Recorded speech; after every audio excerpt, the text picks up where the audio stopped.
Well, this is a 1955 Chevy Model 3100. Obviously a pickup. You should get something like this. This is my birth year, 55, right? 55. So, nice big massive grille. Cool looking design, man. Well, you know, it looks a lot better, I guess, because it's got the right stance with the wheels. It's lowered a little bit. Personally, I wouldn't lower them because I drive them. I like to be able to drive off the road a little bit.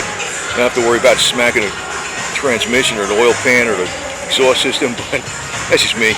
This is a real road cruiser, though, and it's got like that steel silver gray. It's a nice color for a truck because it goes in with the chrome. There's a lot of chrome on this thing, actually, in a lot of ways. Not for the period. There's not a lot of chrome for the period, but considering today, it's got more chrome than a lot of stuff that's out there today. Yeah, I'm not sure. Yeah, I guess that's how it was. With the, yeah, it's a 5-window. Got the American flag back there. That's cool. I'd probably put the Confederate. I know I would.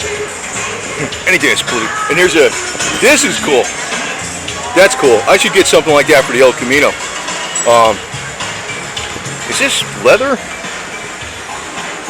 Probably. I got to get something that's like a vinyl or something. Maybe it is vinyl.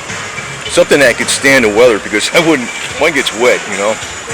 I don't. It's on the garage. Yeah,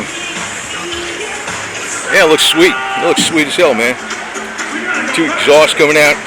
I don't know if it's dual on each side or one side. It's like one side. So I don't know what's under the hood. No idea, but sweet ride, man. Big time.